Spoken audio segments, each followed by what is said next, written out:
Hablando de estar listos, algo que me agarró a mí completamente desprevenido fue mi transición de escuela superior, secundaria, a universidad. Del 12º grado hacia mi primer año de universidad. Eso a mí me agarró completamente desprevenido, porque durante mi tiempo en la secundaria yo fui un estudiante muy desmotivado. Quizás les he hecho el cuento antes. A menudo yo trataba de pasar el menos trabajo posible, Carly sabe de lo que estoy hablando, y de depender de la lástima de mis compañeros y de mis maestros. Ese era yo. De hecho, en mi último año mis calificaciones eran tan mediocres que cuando mis maestros vieron que en las pruebas de aprovechamiento, el equivalente de Puerto Rico al SAT, lo que llamamos entonces el College Board, cuando mis maestros vieron que en esas pruebas de aprovechamiento yo salí entre los más altos de la escuela, número 1, me regañaron por perder el tiempo. Y número 2, hicieron toda clase de trabas para que yo pudiera entrar en la universidad, lo cual lograron, gracias al Señor. Una vez llegué a la universidad, a mi primer año, yo estaba convencido de que yo iba a poder seguir ese mismo patrón de poco esfuerzo y depender de la misericordia de la gente. Y ese primer año de universidad fue una gran lección para mí. Una gran lección en la forma de una F en la clase de Humanidades 101 y en la forma de una D en la clase de Ciencias Biológicas. Por alguna razón los profesores de universidad son diferentes. Porque ninguno de los profesores le interesaba que yo me sintiera pues desmotivado para estudiar. El pozo de la lástima se me secó 100% ese primer año de universidad.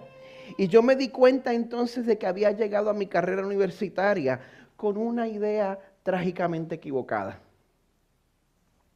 Y no hay nada peor que uno darse cuenta al final del día de que uno ha estado mal informado y mal ubicado en cuanto a las cosas que son importantes. Y yo digo eso porque a diario veo que muchas personas fuera de la iglesia y muchas personas dentro de la iglesia tienen un concepto completamente distorsionado sobre Dios, sobre su carácter y sobre lo que nosotros necesitamos de Dios. Si nosotros nos dejamos llevar por lo que nuestra cultura nos dice sobre Dios, pues Dios es como yo. Él es uno de nosotros, Él es mi pana. O es un abuelo cósmico que nunca en la vida me va a decir que no.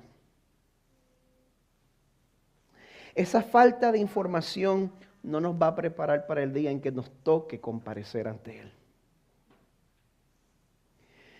Pero nosotros no estamos obligados a vivir nuestras vidas así, mal informados en cuanto a nuestro Creador. El Señor ha provisto su palabra, la cual nos informa y la cual nos corrige.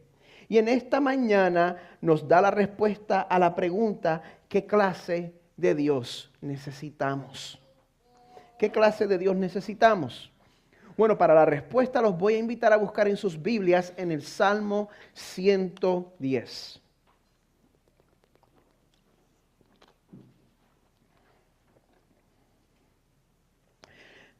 Estamos a mitad de nuestra serie de verano titulada Cánticos del Salvador, Verano de Salmos, y estamos examinando 10 salmos en específico, unos salmos a los cuales se hace referencia en el libro de Hebreos del Nuevo Testamento. No deje que esto se le pase. Está el libro de los Salmos, que está en el Antiguo Testamento, y está el libro de Hebreos, que está en el Nuevo Testamento. Perdón, Salmos en el Antiguo Testamento, Hebreos en el Nuevo Testamento. Están separados por siglos estos libros. El autor de Hebreos sostiene que estos salmos que vamos a estar cubriendo en esta serie se refieren específicamente a Jesucristo, el Cordero que fue sacrificado antes de la fundación del mundo. Y el salmo de esta mañana tiene algo que los otros salmos de esta serie no tienen. Tiene la distinción de que este es el salmo más citado a lo largo del Nuevo Testamento. Así que vamos a ver lo que Dios tiene para nosotros en su palabra hoy. Como de costumbre leo de la Biblia de las Américas, Salmo 110. Salmo de David. Dice el Señor a mi Señor, siéntate a mi diestra hasta que ponga a tus enemigos por estrado de tus pies. El Señor extenderá desde Sión tu poderoso cetro, diciendo, domina en medio de tus enemigos. Tu pueblo se ofrecerá voluntariamente en el día de tu poder. En el esplendor de la santidad, desde el seno de la aurora, tu juventud es para ti como el rocío. El Señor ha jurado y no se retractará. Tú eres sacerdote para siempre, según el orden de Melquisedec.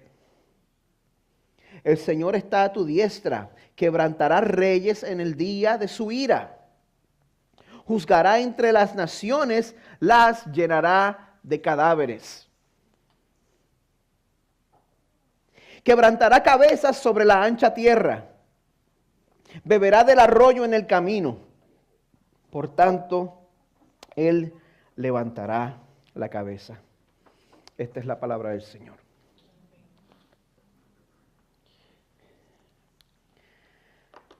Señor, nunca ha existido nadie como tú. Y nunca existirá nadie como tú. Así que, Señor, yo me doy cuenta del gran reto que tengo al frente mío al proclamar tu nombre, quién tú eres, de la manera en la cual tú te describes en tu palabra, Señor. Y yo me doy cuenta de que me quedo corto. Así que te pido tu ayuda. Pido que tu Espíritu me ayude a proclamar tu palabra. Y pido que tu Espíritu ayude al pueblo a entender el grado de desesperación con el cual te necesitamos. Señor, para que entonces podamos ver que solo tú llenas esa necesidad.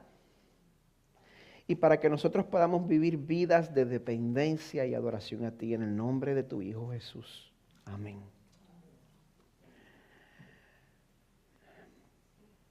Yo estoy convencido de que uno de los pecados mayores de nuestros tiempos es la tendencia a empequeñecer a Dios, a hacerlo chiquito. Ese es uno de nuestros pecados más graves. Queremos hacer a Dios chiquito, manejable, que no nos dé mucho miedo. Nuestra cultura, con la ayuda de muchas instituciones religiosas, nos han convencido de que nuestros esfuerzos y de que nuestra atención debe estar enfocada en conseguir un éxito académico, profesional, sentimental. Y ¿sabe qué? Si en efecto eso es todo lo que necesitamos, si no hace falta más nada aparte de eso, pues sí hace sentido que el rol de Dios cambie a un rol de consultor. Yo quiero consejitos, pues voy a donde el Señor para que me diga qué hacer. Y que la religión pues se convierta en una de varias cosas que yo necesito para sentirme completo, realizado e inspirado. Pero la verdad es el que cree eso vive engañado y no se da cuenta de cuán precaria es la situación en la que se encuentra. El Salmo de hoy nos va a presentar un Mesías, nos va a presentar un Salvador de tanta fuerza, de tanta majestad y de tanta gloria que puede que a ustedes les parezca un poco excesiva, un poco exagerada.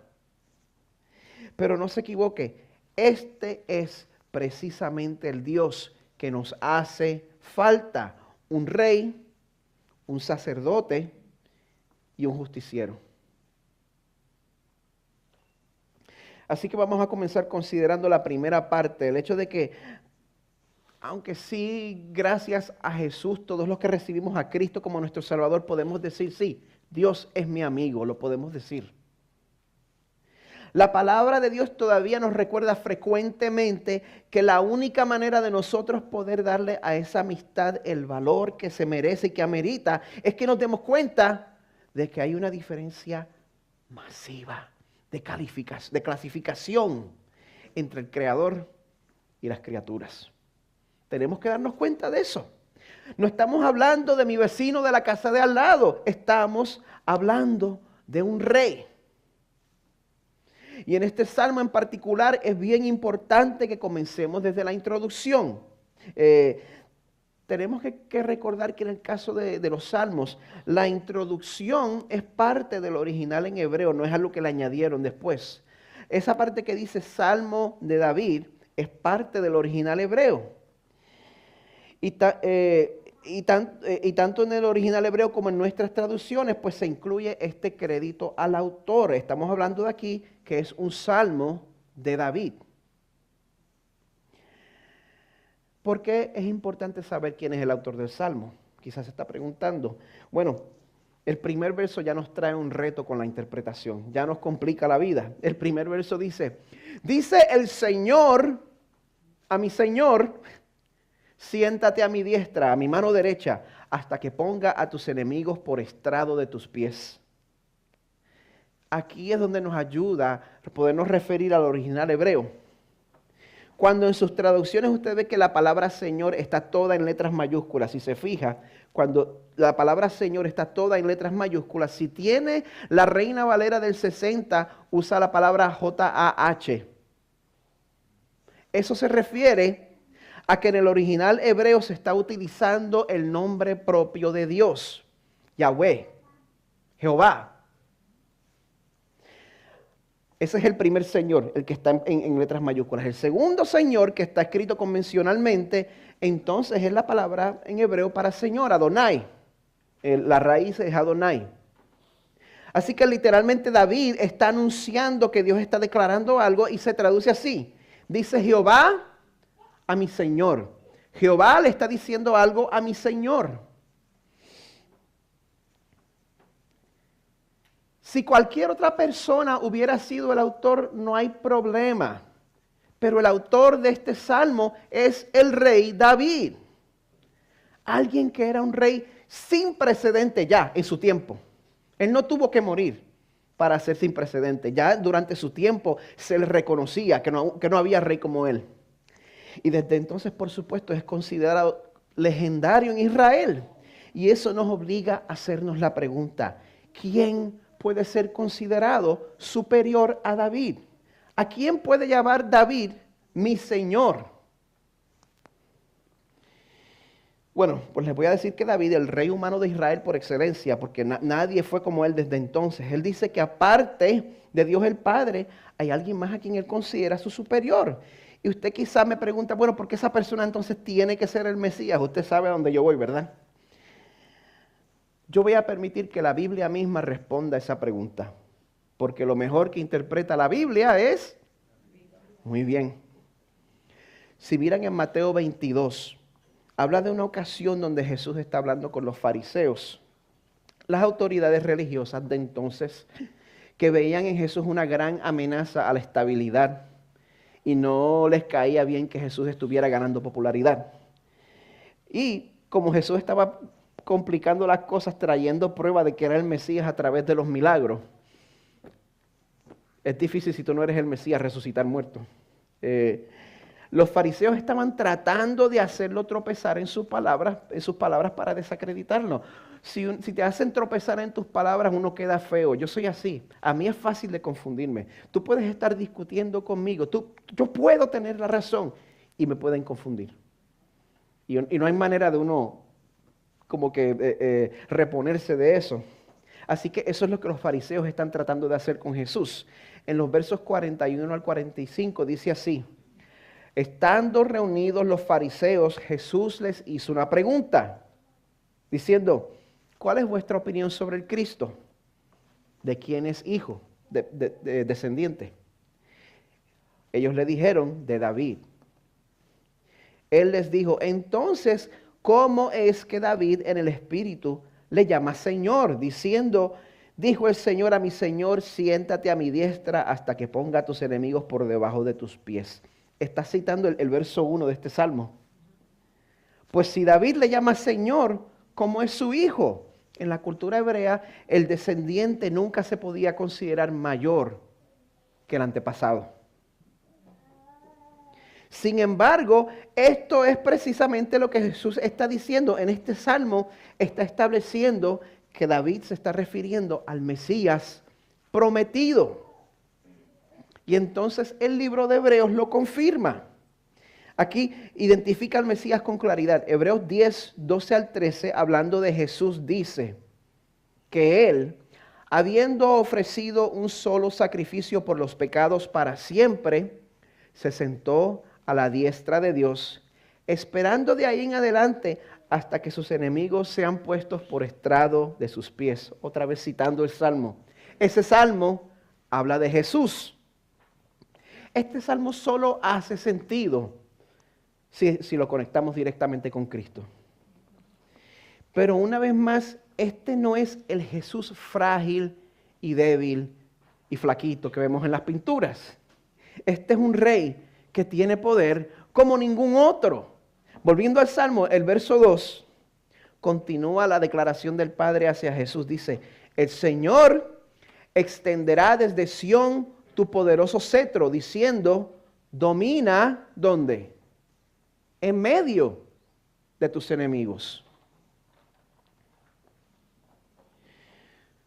Para ponerlo de una manera más fácil de entender, esto significa que Dios Padre ha establecido la autoridad y el reino de Jesús. Y es por eso que antes de ascender al cielo, Jesús dice en Mateo 28, toda autoridad me ha sido dada en el cielo y la tierra. El Dios que nosotros adoramos no es un Dios que está tratando de ganarse su rango. No es un Dios que está tratando de ganarle al enemigo, sino que es un Dios que tiene toda la autoridad y todo el poder, e inclusive Satanás está sujeto a él. Completamente. Y si en esta mañana tú estás batallando cualquier clase de enemigo,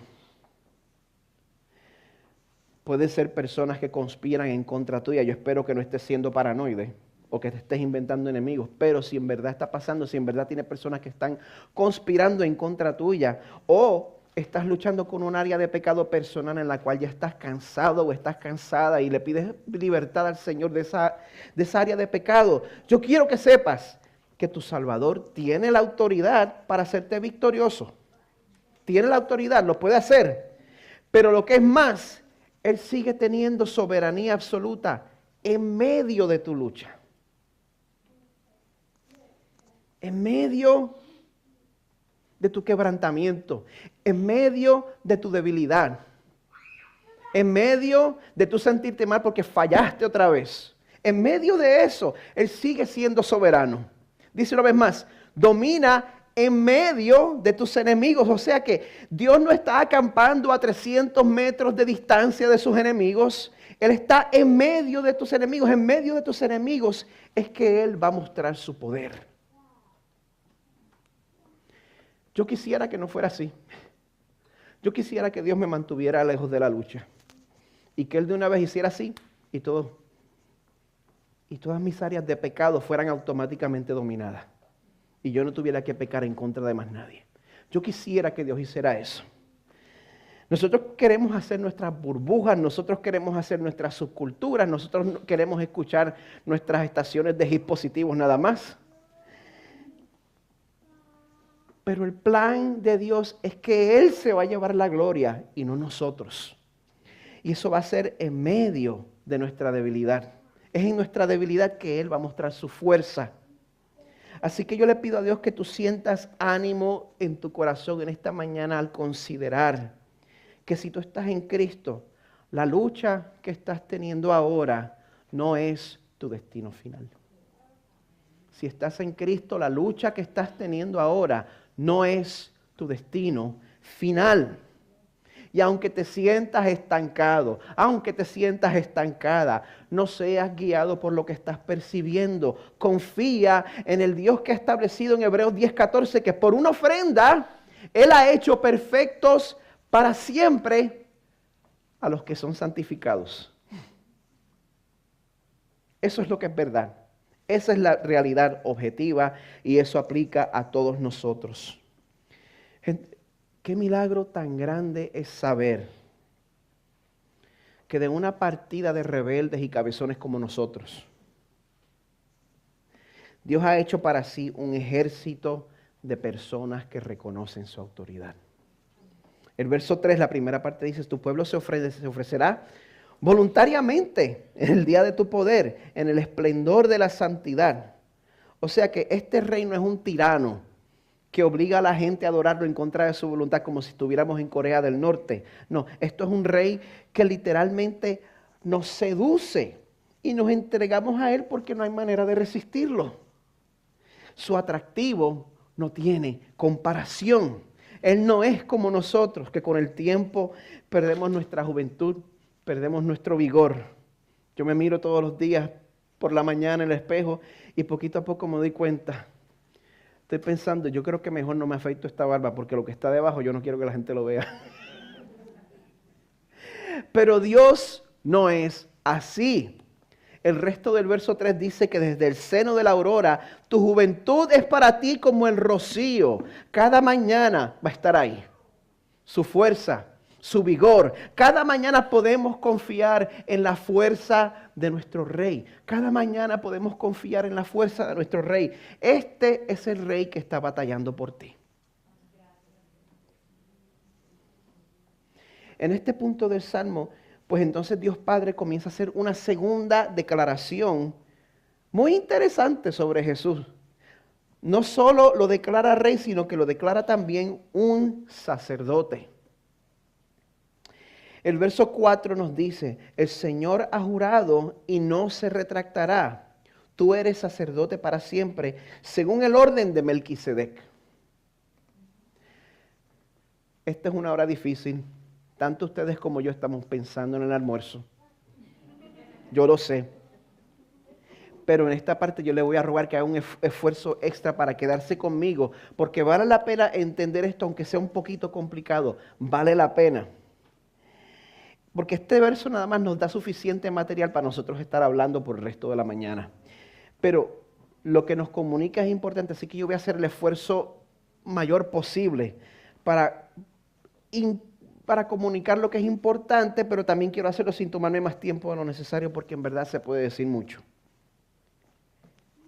¿Qué tiene de especial ser un sacerdote según el orden de Melquisedec? ¿Quién es Melquisedec? Melquisedec es una figura enigmática que es mencionada en Génesis 14. Si se refiere a Génesis 14, va a poder leer sobre él. Para resumir, hay mucho que no estoy cubriendo. Abraham, antes de que Dios cambiara su nombre a Abraham, él acaba de tener una victoria militar sobre unos enemigos cerca de su región. Y después de describir todo lo que pasó, ya casi tirando para el final del capítulo, cuando Abraham regresa de su victoria, Génesis 14, 18 al 20. Son 3 versículos, no se lo pierda, dice.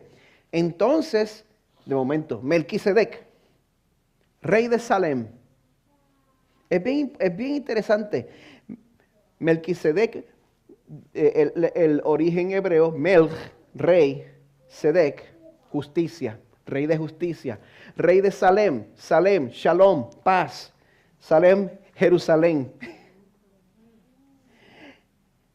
Sacó pan y vino, y él era sacerdote del Dios Altísimo. Y lo bendijo diciendo, bendito sea Abraham del Dios Altísimo, creador del cielo y de la tierra. Y bendito sea el Dios Altísimo que entregó a tus enemigos en tu mano. Y le dio a Abraham el diezmo de todo. Aparte del Salmo de hoy, eso es todo lo que dice el Antiguo Testamento sobre Melquisedec. Eso es todo. No hay genealogía, no hay padre, no hay abuelo, no hay madre. Pero es por este misterio en cuanto a los orígenes de Melquisedec que la palabra de Dios pone su orden sacerdotal como una clase aparte, que no tiene procedencia humana. Y entonces nos dice en Hebreos 7, 22 al 24, que Jesús es ese tipo de sacerdote, un sacerdote único. Dice, Jesús ha venido a ser fiador de un mejor pacto. Los sacerdotes anteriores eran más numerosos porque la muerte les impedía continuar. Pero él, Jesús, conserva su sacerdocio inmutable, puesto que permanece para siempre.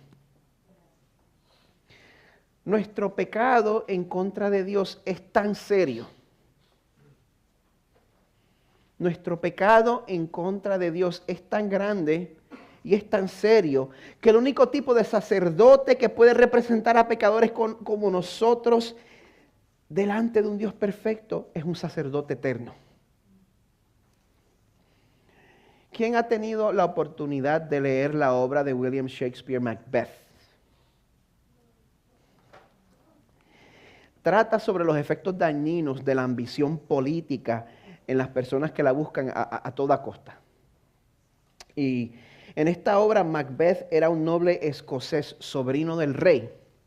Y para que él pudiera robarse el trono de su tío, pues su esposa, que se llama Lady Macbeth, ella básicamente asesina al rey apuñalándolo. Después fue y se lavó las manos de toda la sangre que tenía. Lo apuñaló. No fue un operativo limpio. ¿Qué sucede? Después de esto, ella no tuvo un final feliz porque ella empezó a ser atormentada por su conciencia hasta el punto de la locura. Y ella se lavaba las manos obsesivamente porque aún sentía las manchas de sangre en sus manos. Y se las seguía lavando, y se las seguía lavando, y se las seguía lavando. Y eventualmente Lady Macbeth tiene un monólogo donde ella está caminando sonámbula, lavándose las manos y diciendo a gritos, fuera, fuera, maldita mancha.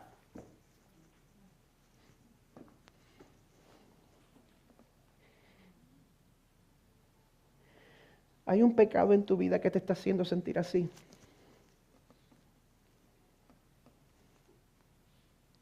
Hay un área de pecado en tu vida que por más que estás tratando de limpiarte, no se va. La mancha permanece. Te da trabajo manejar tu ira. Se te pasa la mano gritándole a tu familia. Violencia. Hay algún pecado sexual insistente. Estás envuelto en ganancias deshonestas, haciendo trampa de alguna manera.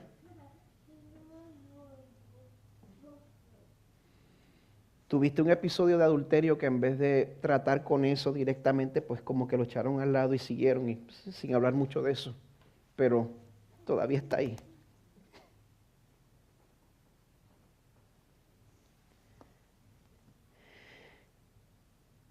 Estoy seguro que estás tratando de compensar religiosamente, pero al final del día sientes la mancha en tus manos. Tus manos están sucias. Todos somos Lady Macbeth. Por eso Hebreos 7, 25 al 28 nos presenta en Jesús, sacerdote, que borra nuestros pecados por completo. Por lo cual Él también es poderoso para salvar para siempre a los que por medio de Él se acercan a Dios, puesto que vive perpetuamente para interceder por ellos. Jesús está intercediendo por ti más de lo que tú pecas. Tu pecado no se compara a la manera en la cual Jesús está intercediendo por ti. Porque convenía que tuviéramos tal sumo sacerdote, santo, inocente, inmaculado, apartado de los pecadores y exaltado más allá de los cielos, que no necesita, como aquellos sumos sacerdotes, ofrecer sacrificios diariamente, primero por sus propios pecados y después por los pecados del pueblo. Porque esto lo hizo una vez para siempre cuando se ofreció a sí mismo. Porque la ley designa como sumos sacerdotes a hombres débiles, pero la palabra del juramento que vino después de la ley designa al Hijo hecho perfecto para siempre.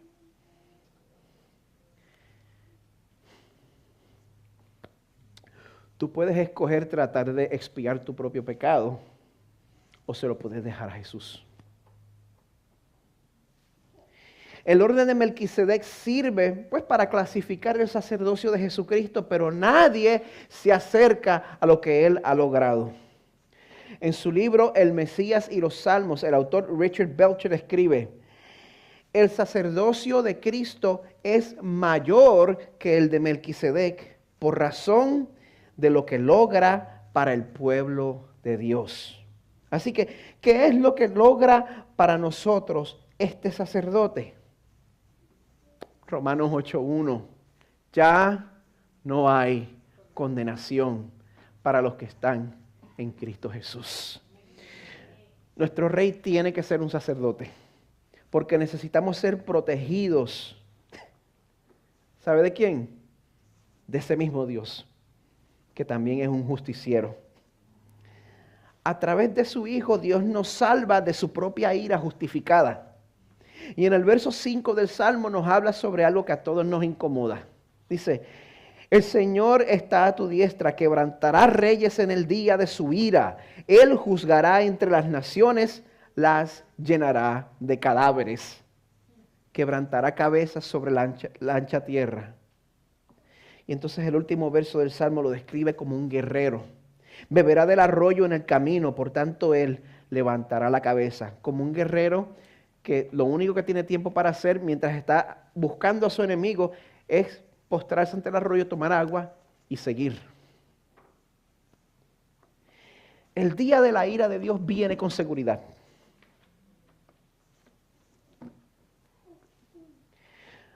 Ese es el Dios del Antiguo Testamento. Mi Cristo es solo amor. Está bien, vamos al Nuevo Testamento. Apocalipsis 19, 11 al 16. Vi el cielo abierto y aquí un caballo blanco. El que lo montaba se llama Fiel y Verdadero y con justicia juzga y hace la guerra. Sus ojos son una llama de fuego y sobre su cabeza hay muchas diademas. Y tiene un nombre escrito que nadie conoce sino él. Y está vestido de un manto empapado en sangre. Y su nombre es el Verbo de Dios. Y los ejércitos que están en los cielos vestidos de lino fino, blanco y limpio le seguían sobre caballos blancos. De su boca sale una espada afilada para herir con ella a las naciones y las regirá con vara de hierro. Y él pisa el lagar del vino del furor de la ira de Dios Todopoderoso. Y en su manto y en su muslo tiene un nombre escrito: Rey de Reyes y Señor de Señores. La presencia de Jesús como sacerdote está ahí para recordarme que el Dios que va a juzgar al mundo tuvo que ofrecer una expiación sangrienta para no juzgarme a mí de igual manera. La única razón por la cual podemos comparecer ante Jesús el Rey es gracias a la intercesión de Jesús el sacerdote. Porque de otra manera tenemos que enfrentar a Jesús el justiciero.